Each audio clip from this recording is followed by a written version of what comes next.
welcome back to another video of Two Plain Sports. It's an instant reaction. Today is the 2nd of November. College football rankings came out about 30 minutes ago. So we're just going to react. I mean, we're not going to, it should be a shorter video. Make sure to go in the comments. Let us know what you think. I think there's a lot of people, a lot of mixed emotions with OU fans, and rightfully so, as long, along with other fans of teams, including Cincinnati. But Brum, I'll let you start. What were your thoughts after watching that? It was interesting. It seemed like the committee definitely placed a preference or weighed more on the head-to-head matchup wins, thinking about Oregon, Ohio State, what was it, Wisconsin and Iowa, and Mississippi State and Kentucky, I believe. Those were kind of the big three that were, really close, basically one on top of another. I mean, here's the deal. I mean, honestly, from a Sooners perspective, I understand it's kind of insane that they're 8 and whatnot. In a way, they've kind of played to that standard. But here's the deal. This is like the playoff committee has gift wrapped perfect bulletin board material for Lincoln Riley for the rest of the year. Because now it seems like recently, or anytime that OU's gotten really a lot of respect, like the beginning of this year, they opened up as number 2 in the AP poll. They kind of stumbled a little bit. I don't know if they lost a little motivation. Herb Street said they kind of looked bored going through the motions of this season so far until last week against Tech. I think this is really a gift in disguise because, I mean, at the end of the day, here they're 9-0, so they're the only team that's 9-0 that's ranked right now, I believe. And so they've got 3 regular season games left. You've got the number 11 Oklahoma State, number 12 Baylor, and you've got Iowa State, which if Iowa State wins another game or two and a few teams lose, they might be ranked whenever OU plays them here in the next, 3 weeks or so, 2.5 weeks. So I really think that it's kind of good for the Sooners. The one thing I am surprised, though, is that Michigan isn't behind Oklahoma. I find that really interesting.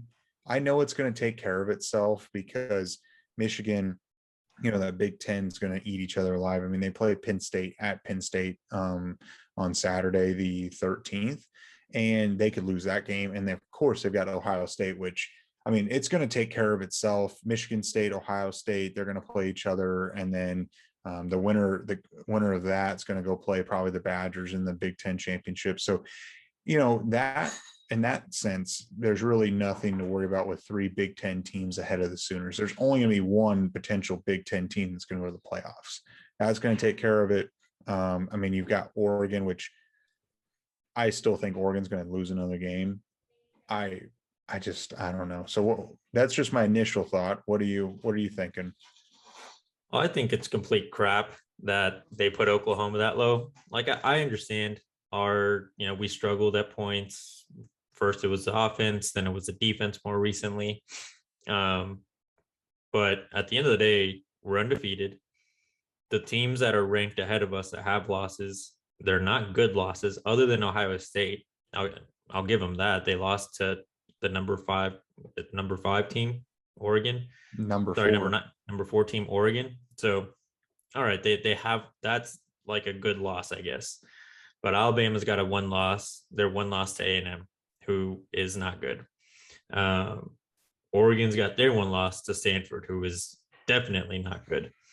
And then, like, Oregon, if they drop another one, it would be surprising. Like, it would just have to be a really bad performance from their offense, because that's what seems to be their Achilles heel. But their remaining schedule is Washington, a 4-4 Washington, a 5-4 Washington State, 4-3 Utah, which that's the game they might drop, and then they end their season with a 5-3 Oregon State.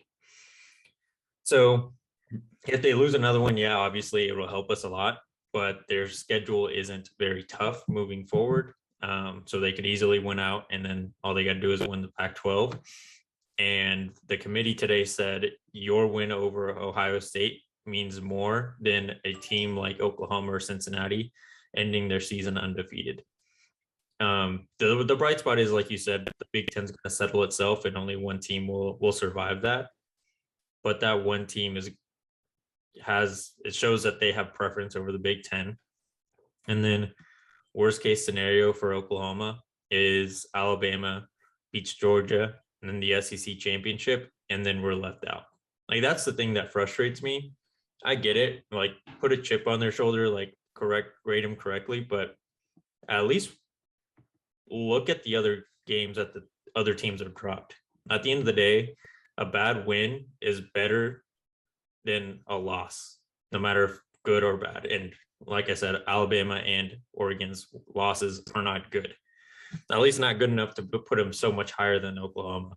If you want to put Alabama at 4, Oklahoma at 6, whatever, Oregon at 5, like, give us some bulletin board material. But I don't think that this is a position where Oklahoma can really thrive, because even though the Big Ten will settle itself, Oregon will probably win out. Hopefully they drop one. And then the SEC thing is what's really frustrating. Like, Joe Klatt said it a couple of minutes after the final rankings were announced. Like, the only good thing that Oklahoma should see in this is once we make it to the SEC, we don't even have to win our games. We can lose a couple and still make it to the playoffs, which is annoying. But I'm just more frustrated about Cincinnati as well. Like, those guys, again, have a top 10 win. And if they win out, they're going to probably not even be a top 6 seed, which on how this is going. Yeah. I mean, like you said, that Alabama, if they did beat Georgia, that is the nightmare scenario, because those two teams would get in. And then if Oregon wins out, Ohio State wins out, Cincinnati wins out, and we win out, there's no way that they're going to leave 2 SEC teams out or 1 SEC team out. They're going to put them both in. And I mean, at that point, I think because of the rankings now, they're going to put Oregon and Ohio State in. And then Cincinnati and Oklahoma are going to be sitting on the outside looking in at 13-0, when 3 of the top 4 would have a loss. Or actually, in all that of them scenario, would have a loss. All of them would have a loss. Like, win-loss means nothing. It's conference. So, I don't know. I get it. Like, I understand where fans like you, like, and you guys are right. At the end of the day, Oklahoma's last 3 opponents are good, especially Baylor and Oklahoma State, but their losses are better than Alabama and Oregon's. Like, if you want to put so much respect on them and put them up in the top 4, at least respect the teams in the Big 12 and bump them up a little bit. Like, they have decent losses. They should both be top 10 teams. Yeah, it's kind of crazy to think that potentially 4 1-loss teams could get in over 2 undefeated teams. Like, that's kind of insane. 2 conference champions too. Like, I don't know, that was my immediate reaction. Like, seeing it was just like, you're putting 2 potentially undefeated teams, conference champions, in a position where they very likely could not make the playoffs, because you're clearly preferring a conference. Like, Alabama hasn't had the last game of the year, the Iron Bowl, right, will be like their highest ranked opponent. They haven't had a ranked win yet. Yeah, if I remember correctly. Well, yeah, are you talking about Alabama? Oh no, they beat Ole Miss. Ole Miss and Florida. Well, Florida was ranked when they played, so Florida was 11, Ole Miss was 12, and now Auburn's 13 right now, which that can obviously change between now and then. It would just be, it would be insane for 2 undefeated teams to be left out. You're right. I mean, I think at the end of the day, it's all going to work out, but there is a nightmare scenario where it doesn't. And to think that this team, especially if they steamroll Baylor or Iowa State, Oklahoma State, and then plays either Baylor or Oklahoma State in the Big 12 championship and beat them again and be 13-0. There's just but I mean, if it came down to who they're going to put in, Oklahoma or Cincinnati, they're going to put Oklahoma in. I know they will. It's just there's no way that they honestly think Oregon. I think that's the one that bugs me more than anything is the Oregon one, is because yes, they did beat Ohio State, but man, that team is just that defense is good. It's just that quarterback, Anthony Brown, he just isn't great. And if he's going up as the number 4 team going against Georgia, they're going to get eaten alive. But, maybe the Sooners do the same, but at least in theory, the Sooners should be playing a lot better by that time. And I don't know. It's kind of crazy. I did say, don't be surprised if Cincinnati's not in the top 4, which I was right. But I assumed that Oklahoma was going to be in the top 4. Yeah. Like at least top 6, like make us the first 2 out in this scenario, like, I don't know. And I get it again, like our last 3 games are tough. We went out, we should be in, but they've put Oklahoma and Lincoln Riley in a scenario where there's a chance they're not, as again 13-0 Big 12 champion. That also, sorry, go ahead. I'll get to my next point. I was just going to say that Michigan deal is also bugs me too. Mm-hmm. And I wonder if this is like a slap in the face to the Big 12 conference, because we're 8 undefeated. And again, like I said a second ago, Oklahoma State and Baylor's losses are more quality losses than for sure Oregon's, and potentially by the end of the year, Alabama's. Like, why aren't they ranked higher? At least in Michigan. We should definitely be over Michigan, and they should be in that same realm with Michigan. Like, come on, And it also would help us, our resume at the end of the year. If we were 7 and they were like 9 and 10. Yeah. In a way, I mean, a lot of these, most of the time, these change dramatically as the season goes. And to some degree, I wonder if some of this is to cause people like us to talk about it and fans to be like, oh my gosh, what is going on? And maybe we're falling right into that trap. I mean, not saying that that's exactly what they're doing, but there might be some sort of a factor in that, because they probably know at the end of the day, if we rank, they're going to rank Alabama 1 through 4. And if they play Georgia and they beat them, they're going to be, in it as well. So why not put them at 2? Because it's going to sound outrageous. And boom, there's some headlines, and maybe that's a part of it. I just don't know how you can honestly say that you think Alabama is the second best team in the country. And I know it's the name, I know it's the brand, and it's been the history. They haven't looked that dominant. I mean, but I will also say I don't think Michigan State is that dominant either, because I believe, and I might be crazy and I might be wrong, but Michigan State yesterday was their first win, or not yesterday, but Saturday was their first win against a team that's over 500. Like that's currently 500 right now. Am I daydreaming that?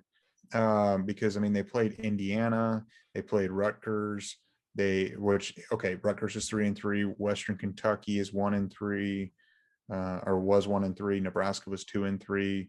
I mean, Miami was 1-2. There's a lot of teams that they played. I don't know what they are now.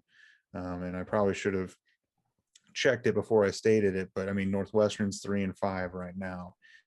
Youngstown State, they are, what are they? 2-5. Miami right now, they're a dumpster fire. They're well, I guess they're 4-4. Nebraska, we know about them. They're 3-6 against Ohio State this weekend, and Western Kentucky is 4-4. So, I mean, there's no team that they've beaten that's currently over 500 outside of Michigan. So do they really have a quality schedule? And how good is Michigan? I don't think Michigan's that good. We see the same thing with Harbaugh every single year. He tears it up in August and September, and then he folds like a lawn chair in the late fall. And I mean, he just got punked by his little brother, Michigan State, and he's gonna get punked by their rival coming November. It's the same story every single time. And they're going to get beat again. And they might even lose to Penn State. I mean, I don't think Michigan or Michigan State are that great either. I don't know what it comes down to. Maybe right now they think that way, but Oregon's not good. Michigan State's not that good. Michigan's not that good. I'd pick Cincinnati over all of them right now. Yeah. And again, like going back to it, they literally said, unless you're in the Big Ten or the SEC, you don't mean anything. Like the Big 12 should have at least more respect as an undefeated team again. And I feel bad. I feel terrible for Cincinnati. Those guys could just dog walk everyone for the rest of this year, including SMU, who's going to be their toughest opponent next in a couple weeks. It's not going to matter. They're probably going to end up at 7 or 8. And last year they showed that they could compete against the Georgia team. Like this system, and I'll be interested to see what Joe Klott says tomorrow on Colin Cowherd's show, because he's always the one to put the committee in check and do it on a national stage. He's going to say, I would bet something very similar to what we're saying now. Yeah, no, I agree. Another team that bugs me, and I'm just not a fan of them in general, is Notre Dame. I don't think Notre Dame's good either. And I know they're talking about the quality win for Cincinnati. And don't get me wrong, going to South Bend, I do agree. Do I think Notre Dame is a top 10 team? No. I mean, if we're going to just do this, I mean, with these kind of different rankings and whatnot, I mean, they beat Florida State, Toledo, Purdue, Wisconsin, which Wisconsin's not bad. And they lost to Cincinnati. They beat Virginia Tech and USC and North Carolina. I mean, they're not that dominant either. So I don't know about, them being 10. I would probably pick Oklahoma State and Baylor over both, over them. But I don't know. We can't really overreact right now because, I mean, as long as the Sooners, I truly believe if they dominate the last few weeks, they're not going to be left out. But I really think this is a great motivational piece, and Lincoln Riley is going to be able to put it on the bulletin board and really fire these guys up, because he can say now, well, the media doesn't think you're great. Well, now the playoff committee that determines if you can go to the playoffs or not don't think you're very great. It's time to prove them wrong. They actually think you're worse than the media thinks you are. So yeah. I agree with you 100% on the bulletin board material. Yeah. It's there. It frustrates me how there's a clear bias on this committee, and win-loss literally doesn't matter. And hopefully this system is fixed sooner rather than later. Like we talked about it in the preseason with the talks of playoff expansion earlier in the year. But if this doesn't get fixed soon, it's going to cause so much uproar, not within the fans, but within universities. You're costing universities probably millions of dollars and potentially recruits later in the future. If, again, nightmare scenario, Oklahoma doesn't make the playoffs. And that's just one example. I'm sure if Ohio State ends up, 8-1 or 12-1 and win the Big 12 or Big 10 championship, and then there's a one-loss Michigan State, let's just say that one loss was against Ohio State, and they just barely missed the Big 10, they're probably going to be extremely frustrated that they probably won't even be a top 6 team at that point. So there's a lot of things that got to get fixed with this system. But I mean, that's the last thing. I feel like if we keep going, we might talk in circles, but overall, in my opinion, extremely dumb ratings. This committee needs to just rethink about their criteria, because at this point, their criteria to the world is showing that unless you're in the SEC or Big 10, you're irrelevant to the playoff standings at this point. Yep. But you know what? It's going to change a lot over the next 4 or 5 weeks. And these rankings are going to be dramatically different come in December. And I just think this is a great deal for the Sooners as far as getting them going. Come the bye week, they can marinate on it before going to Baylor. I'd imagine you're going to see them come out next week or a week and a half from now and come out and play with their hair on fire and really prove like, hey, come on. We've been kind of toying with the Big 12. It's time to win it now, and we're going to really get it rolling. So that's what I'm thinking. But it's a lot of this should take care of itself, and I think a few teams are going to lose that we don't think are going to lose or don't have a high chance. So we'll see what happens. For sure. Cool. Well, if you guys made it this far, thank you all for watching. Make sure to go down to the comment section. Let us know what you thought of the rankings of everything that happened this week, today with the committee. And hit the subscribe button, hit the like button before you head out. Thanks for watching. We'll see you next time.